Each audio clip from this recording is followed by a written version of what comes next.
It was just after 2 p.m., the quiet lull between the lunch and dinner rush. The fluorescent lights in the small-town grocery store buzzed faintly overhead, casting a sterile glow on the long aisle of discounted goods. At the far end of the store, near the deli counter, a young cashier whispered to the stock boy. Her words were quick and low, like she didn't want customers to hear, but the man standing 3 aisles away, dressed in a plain navy hoodie, pushing a squeaky shopping cart, heard every word. "Don't bother putting the fresh stuff out yet, we still have to get rid of the old meat first. Just change the labels again." The stock boy chuckled nervously. "Yeah, the boss said as long as it looks good, it sits fine, we can afford to toss it out." The man in the navy hoodie froze mid-step. Because he was the boss. The employees didn't know it yet, but the man they thought was just another customer, browsing the shelves and asking questions, had bought the store 3 weeks earlier, quietly, through a holding company. He had come today to see the place unfiltered, to watch how it truly operated when no one was putting on a show for him.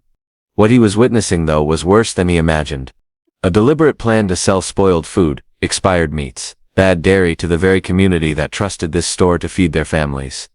And these weren't harmless oversights, these were calculated, coordinated decisions. He watched as the deli worker sliced through a ham whose smell faintly cut through the cold air, carefully wrapping it in paper and sticking a fresh sell-by date on it. He heard the sizzle of chicken that had been sitting for days in the fridge, now tossed into the fryer to mask the age. That moment wasn't just about health violations, it was about something deeper. The quiet betrayal of people who believed this store had their best interests at heart. He felt his chest tighten, not from shock, but from something else, clarity. This was the reason he'd kept his ownership a secret. Because when you want to see the truth, you can't walk in wearing a suit and introducing yourself as the new owner. You have to walk in like everyone else, and listen.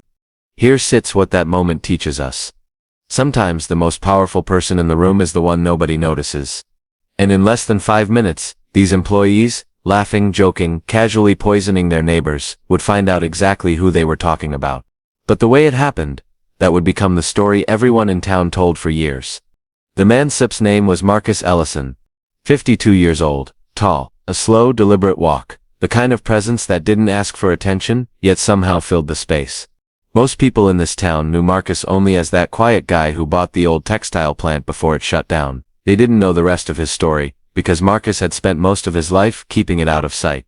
He'd grown up just 10 miles from this very grocery store, back when his mother would take him every Saturday to buy food for the week. He remembered how she stretched every dollar, picking the day-old bread, the store-brand milk, the slightly bruised apples, because that's all they could afford. But he also remembered the look in her eyes when she found spoiled meat under fresh packaging, the quiet shame of having to return it, while the cashier rolled their eyes. That memory burned.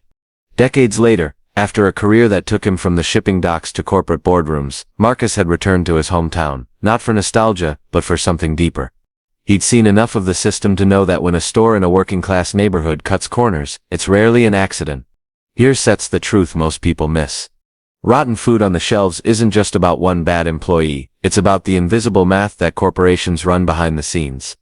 Pressure from the top, regional managers demanding higher profit margins, with no increase in supply budgets.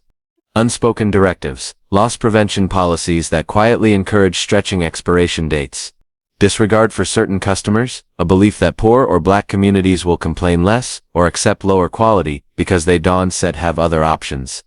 It was the same math Marcus had fought against in his career, and it always targeted the same kind of neighborhoods. So when the store's previous owner put it up for sale, Marcus bought it, not because he wanted to run a grocery store, but because he wanted to protect one. He wanted this place to be a clean, safe, dependable cornerstone for the people who relied on it. But there was a problem. The store's culture, built over decades, wasn't going to change just because the paperwork did. The old habits, the corner cutting, the quiet contempt for customers, those ran deep. And so, instead of walking in as the new boss with big promises and a fresh coat of paint, Marcus chose patience. He stayed invisible, letting the store run as usual, while he watched and listened. He knew that somewhere in the rhythm of their normal day, he'd find the truth. And on that quiet Tuesday afternoon, he did. The question was no longer whether the problem existed. It was how far it went, and how much of it he would need to burn down before it could be rebuilt. He didn't know it yet, but the choice he was about to make would cost him more than just employees. It would cost him friends. And it would force him to face the ugliest question of all. When you catch people betraying the community you swore to protect, do you fix them, or do you finish them? Marcus stood in front of the dairy section, pretending to study a carton of milk. From this vantage point, he could see the deli counter, the meat section, and most importantly, the faces of the employees. They weren't stressed. They weren't struggling with a difficult situation. They were comfortable, laughing, joking, tossing around phrases like, "Nobody sit's gonna notice," and "It sits fine, just rewrap it." And that's when the first fork in the road appeared. He could do what most new owners would do. Call the store manager into the back, confront them quietly, issue warnings, maybe fire one or two people. It would make a dent. But the deeper problem, the casual, almost generational disregard for the people who shopped here, would remain. Because when a culture tolerates wrongdoing long enough, it stops being wrongdoing in their eyes. It becomes the way things are done. Marcus thought about the single mother coming in after her shift, buying fried chicken for her kids, because she didn't have time to cook. He thought about the elderly man on a fixed income, counting coins at the register, trusting that the ground beef he bought was safe. And then he thought about the psychology of betrayal. Behavioral science tells us that once someone learns they can get away with small acts of dishonesty without consequence, those acts grow bolder. The brain adapts to wrongdoing. The discomfort fades. The moral compass bends to justify survival, or worse, convenience. Marcus realized this wasn't about a few bad apples. It was about a system of thinking that told these employees, "No one's watching, no one cares, the people who shop here won't know the difference." Here sits what that moment teaches us. When you're in a position of power, the first decision you make isn't about strategy, it's about standards. What you tolerate becomes your culture. What you allow in silence becomes your signature. So Marcus asked himself a dangerous question.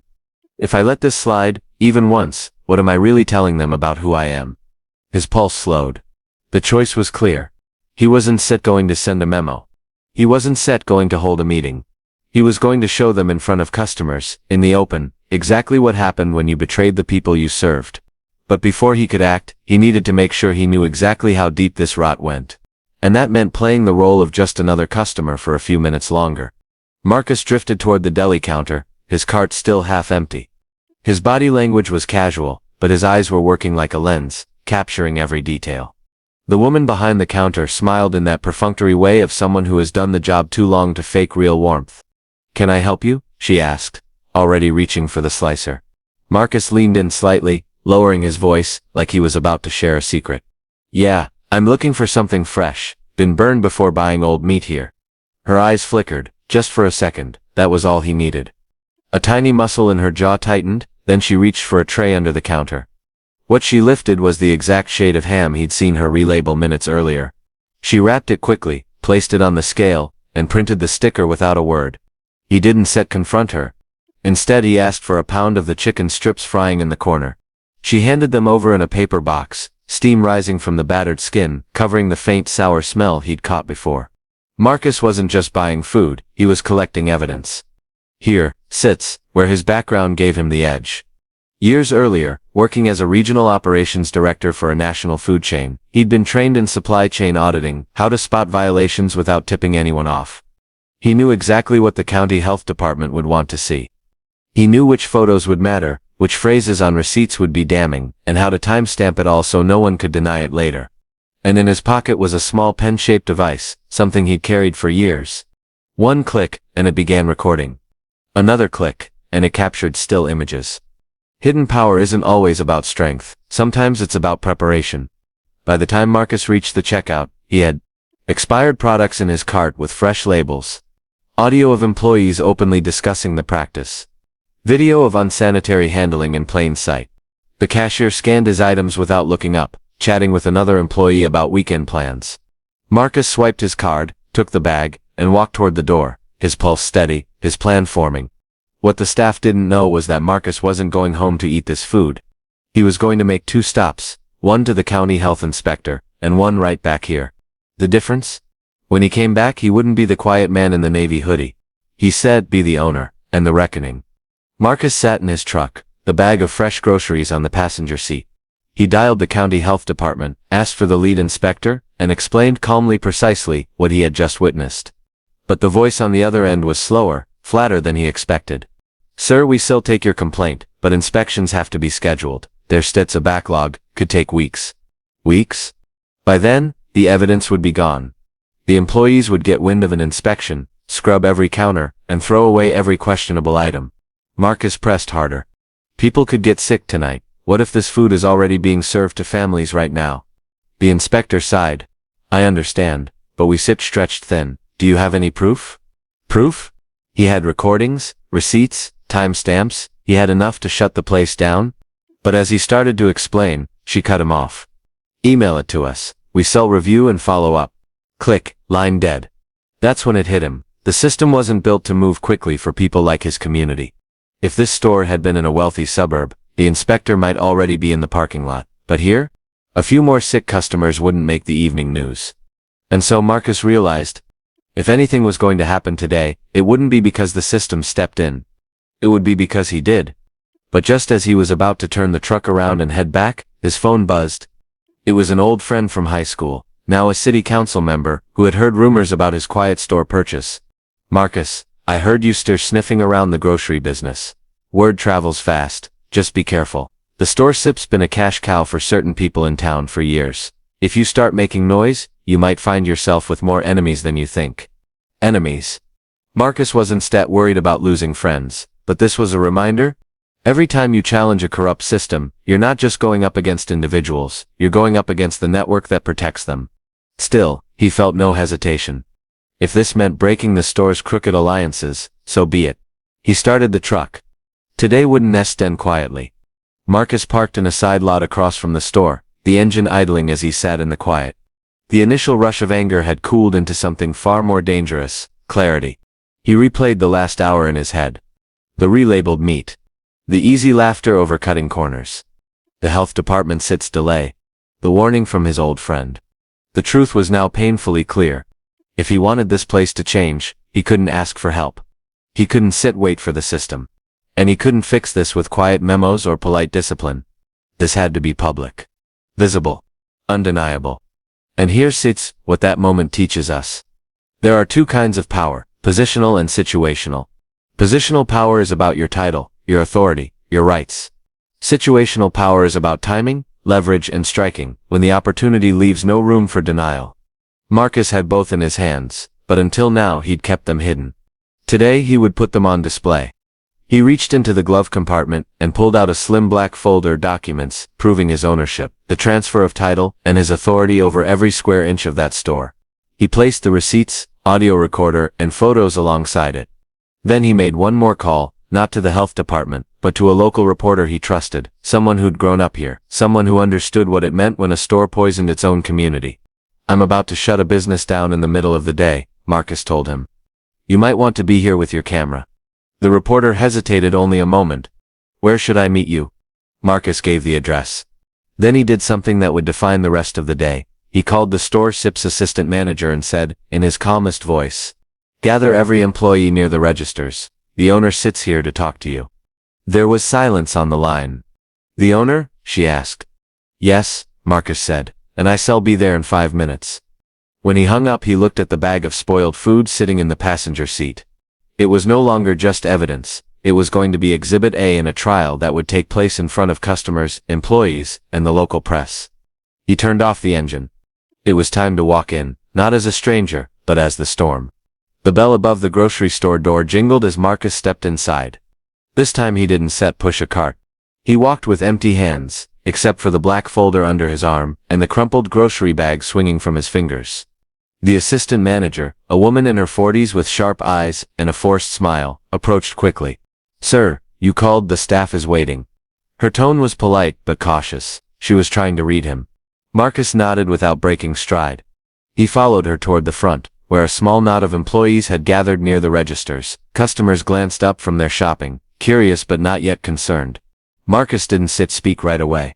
He placed the grocery bag on the counter, opened it slowly and began removing items one by one. The pound of sliced ham.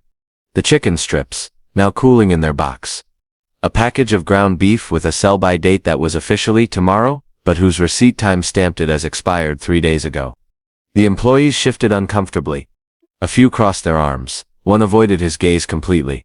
I bought these here less than an hour ago, Marcus began, his voice even. I also bought them with this. He reached into the folder and placed the receipts next to the food, and recorded every step of the process on this. He held up the pen recorder for just a moment, long enough for the weight of the words to sink in. He didn't raise his voice. he didn't point fingers. Instead, he turned slightly so the customers nearby could hear too. What you steer seeing here, Marcus continued, isn't stitch just a mistake, it's such a betrayal of trust. And in this store, that ends today.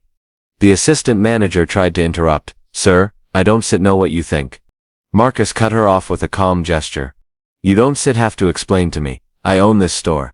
The words landed like a hammer. A ripple went through the employees. One cashier's jaw literally dropped. Another muttered something under her breath, eyes wide. He let the silence hang for a beat, then continued.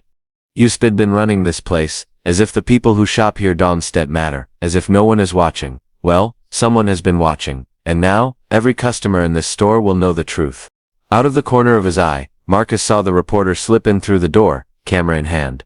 The moment was set. But Marcus didn't inspire anyone yet. Not here, not yet.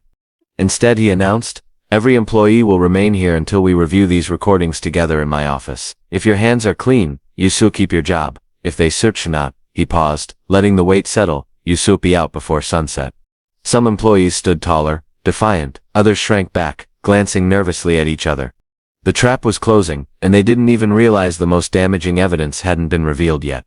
The office door closed behind them with a soft click.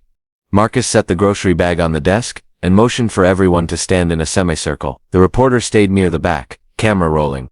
He didn't start with accusations. Instead, he pressed play on the pen recorder. The room filled with their own voices. Don't bother putting the fresh stuff out yet, just change the labels again. It sits fine, just rewrap it. Nobody gonna notice. Each phrase hit harder than the last. Some employees looked down at the floor, others glanced around, searching for someone else to blame. Marcus didn't raise his voice. That was recorded less than 45 minutes ago, he said, by me. In your presence, while I was standing 3 aisles away, buying food that should have been thrown out days ago. He reached into the folder and pulled out the photos, high-resolution shots of meat, with slimy edges, labels half-peeled to reveal earlier dates underneath. The camera flashed as the reporter captured each image. Then Marcus turned to the group. This store serves over 400 families a week, families who trust us to feed their children, and instead of protecting them, you've been selling them food that could make them sick. That stops now. He picked up a printed list of names. If you hear your name, you no longer work here, you will be escorted out immediately. The first name was called. A cashier's face flushed deep red. She sputtered something about just following orders, but Marcus didn't flinch. The second name. Then the third. By the fifth, the room was silent except for the scratch of Marcus's pen, crossing names off the payroll. And then, he looked directly into the camera. For the record, he said, every person being let go today is being reported to the county health department. Not because I stum vindictive, because the people in this community deserve to know who's been putting them at risk. Gasps from the remaining staff. The guilty employees shuffled out, escorted by a store security guard Marcus had called earlier. He turned back to the survivors, the ones who'd either kept their hands clean, or who had the sense to stay silent. If you still here, understand this. From this moment on, our standard is absolute. Every product will be fresh, every label accurate, every customer treated like family. If you can do that, leave now. No one moved. Marcus nodded once. Good, then we begin rebuilding, today. And with that, he opened the office door and stepped back into the store, into the waiting gaze of customers who had just watched justice happen in real time. The moment Marcus stepped out of the office, the air in the store felt different, charged, like the moments after a thunderstorm. Customers weren't whispering anymore, they were speaking openly, their voices carrying across the aisles. Did you hear what he said? That's the new owner? Finally, someone doing something about this place. A woman in her 60s approached him by the produce section. She introduced herself as Mrs. Green, said she'd been shopping here for 30 years. Her eyes were sharp but wet at the edges. My granddaughter got sick last month from chicken we bought here, she said quietly. I thought it was just bad luck. Now I know better. Thank you for stopping it. Marcus listened, nodded, and promised her it would never happen again. Because for him, this wasn't about winning points, it was about restoring trust. The local paper ran the story the next morning under the headline, Undercover Owner Cleans House, Spoiled Food Scandal Ends in Mass Firings. The reporter's photos went viral on social media, drawing both praise and criticism. Some called Marcus a hero. Others accused him of being too harsh or embarrassing working-class people. Marcus knew the truth, the ones defending the wrongdoing were often tied to it. But there was a cost. The store lost nearly half its staff overnight. For the next 2 weeks, Marcus had to work alongside the remaining employees, stocking shelves, cleaning counters, checking every delivery himself. Some nights he went home exhausted, hands aching, smelling of onions and bleach. And then something unexpected happened. Customers began showing up more, not less. They told neighbors, co-workers, church members, "The store sips different now, you can trust it." Sales climbed. Community groups offered volunteers to help with restocking. A local culinary school sent students to work in the deli, excited to learn in a place with real standards. The same place that had once been a quiet hazard to its neighborhood was becoming a point of pride. Marcus didn't forget the faces of those he'd fired. He knew some would struggle to find work. And part of him wrestled with that, until he remembered the faces of the families who had been unknowingly buying danger by the pound. Here, that's what that moment teaches us. Redemption is not just for the wrongdoers, it's for the community they harmed. When you cut out rot, you give the healthy parts a chance to grow stronger.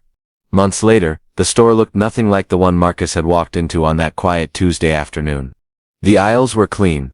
The produce section glistened with color. The smell of fresh bread from the new in-store bakery greeted customers as they came in. More importantly, there was a new energy, an unspoken agreement between the store and the community. We see you, we respect you, we will not betray you. Marcus never hung a plaque or told the full story in a press release.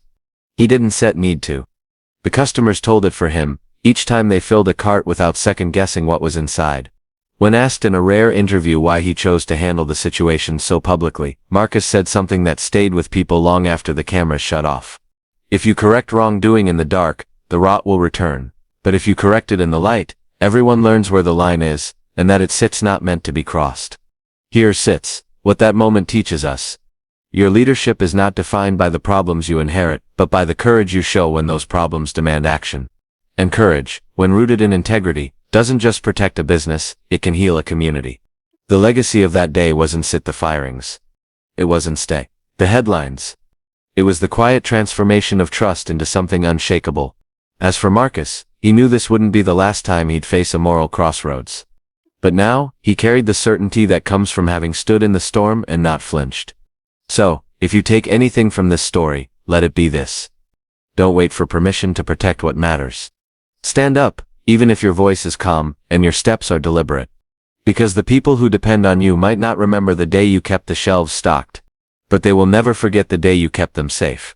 If this story resonated with your values, like, comment, and subscribe, because together we can keep building spaces where justice, dignity, and community aren't just ideals but daily practice.